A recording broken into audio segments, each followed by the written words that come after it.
Hey guys, welcome back to CatsyCon 16. It has been a really long time since I last posted a video, so I wanted to do something different.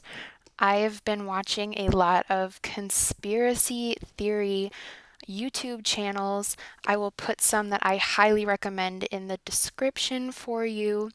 But today I wanted to take a look at one of my favorite celebrities, Marilyn Monroe. Now, her backstory is really interesting. A lot of people think that her death was not a suicide but a murder, and today we're going to be talking about some of the theories surrounding that. Before we get started on the theories, I kind of wanted to give you a little backstory about Marilyn Monroe and then also the details of her death. So, Marilyn Monroe was born on June 1st in 1926. And if you don't know who she was an actress and a pinup model. So she began her start at a radio plane factory in 1944 and met a photographer from the first motion picture unit and began her pinup modeling career, which eventually led to film contracts with companies like 20th Century Fox and Columbia Pictures.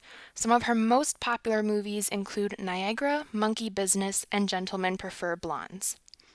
As a child, she spent most of her life in foster homes, as her mother was unfit to raise her.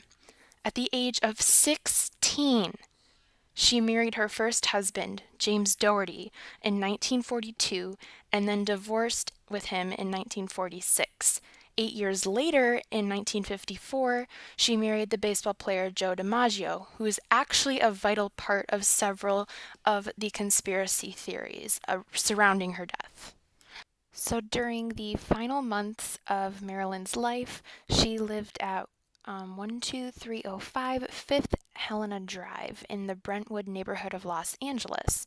Her housekeeper, Eunice Murray, was staying overnight at the home on the evening of August 5th, 1962. Eunice woke up at 3 a.m. on the 6th, sensing something wasn't quite right. She was able to see light coming from Marilyn's bedroom door, but couldn't get a response from her, and the door was locked. So instead of making the logical decision to call 911, she called her psychiatrist, Dr. Ralph Greenson, who arrived at the house shortly after and broke into the bedroom through a window, finding Monroe dead in her bed. And she was pronounced dead by her physician, Dr. Hyman Engelberg, who arrived at the house around 3:50 in the morning. And then around 4:30, they notified the Los Angeles police. She had died between 8:30 p.m. and 10:30 p.m. on August 5th, and the toxicology report stated that the cause of her death was acute barbiturate poisoning.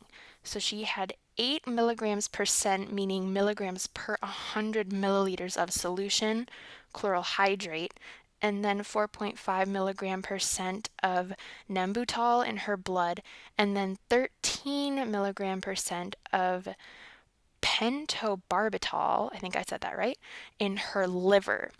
Empty medicine bottles were found next to her bed, and the possibility that she had accidentally overdosed was ruled out because the dosages found in her body were several times over the lethal limit. So the Los Angeles County Coroner's Office was assigned in their investigation by the Los Angeles Suicide Prevention Team, who had expert knowledge on this kind of stuff.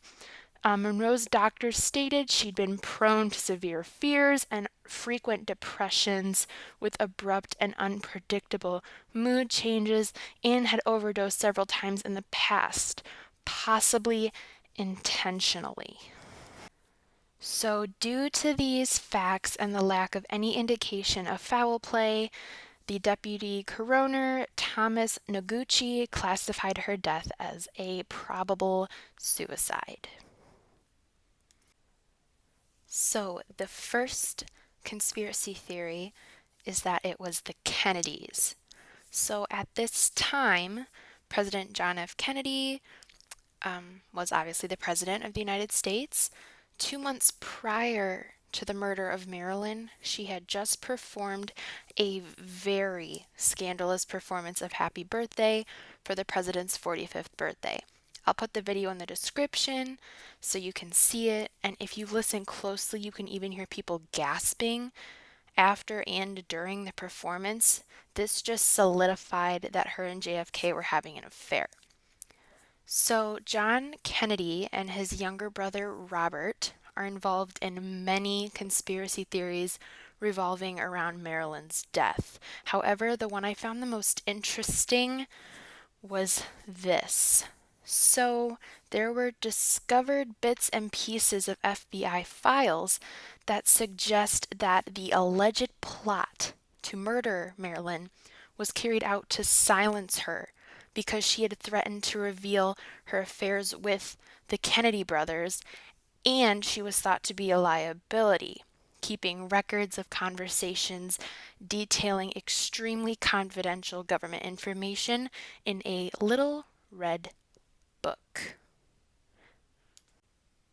So, the second theory is that Marilyn knew too much about aliens. So, in the documentary Unacknowledged, Dr. Stephen Greer, a theorist, believes that she was murdered by the CIA because she knew about Roswell and planned to reveal everything.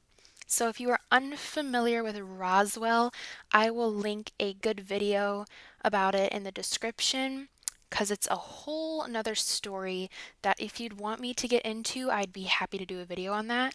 But anyway, Dr. Greer found what he believes is an official classified CIA memo written 2 days before her death.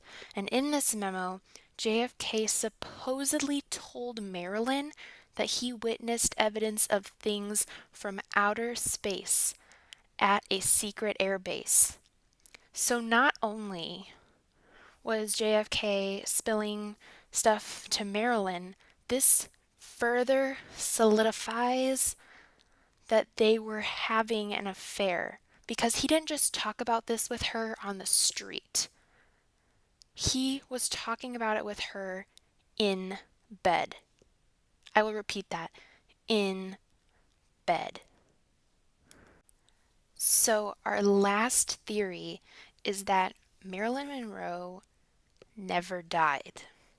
So, you can always find these kinds of theories. All you have to do is type in the name of a famous dead celebrity, and I guarantee something about them still being alive will come up. This story, however, was too good for me to pass up. So, one person claims that her death was staged, and her psychiatrist, Dr. Ralph Greenson, committed her to a mental institution in New Brunswick, Canada, because of a breakdown she experienced due to the threats on her life. And just a little side tangent, it's pretty easy, especially in this time period, for people to fake their death. And a lot of celebrities are faced with too much pressure from whatever they're dealing with as a celebrity, like the paparazzi and constant media coverage and people intruding on your life. So I totally understand that people might take this way out. But anyway, so next I'm going to introduce you to John Alexander Baker. So he wrote a book called Marilyn Monroe, Alive in 1984. And he believes that Monroe stayed at this institution that this gentleman, Dr. Ralph Greenson, supposedly took her in Canada.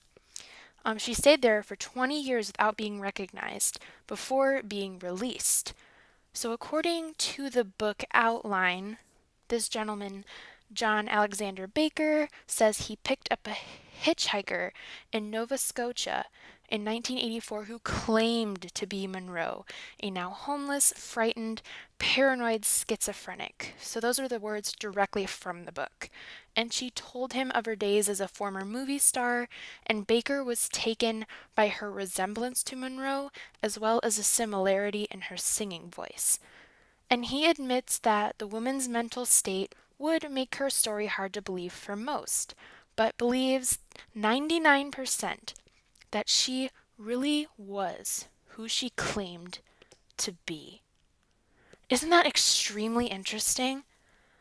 I thought it was really interesting. And these kinds of theories always are so interesting to me. Like, how can someone just walk up and say, I'm a celebrity, and a lot of people claim to be someone they're not. There have been so many cases of people saying, oh, I'm Elvis, and all this stuff. But the fact that she looked so much like her, could tell him all these things about her being a movie star, and the fact that their singing voices were almost identical.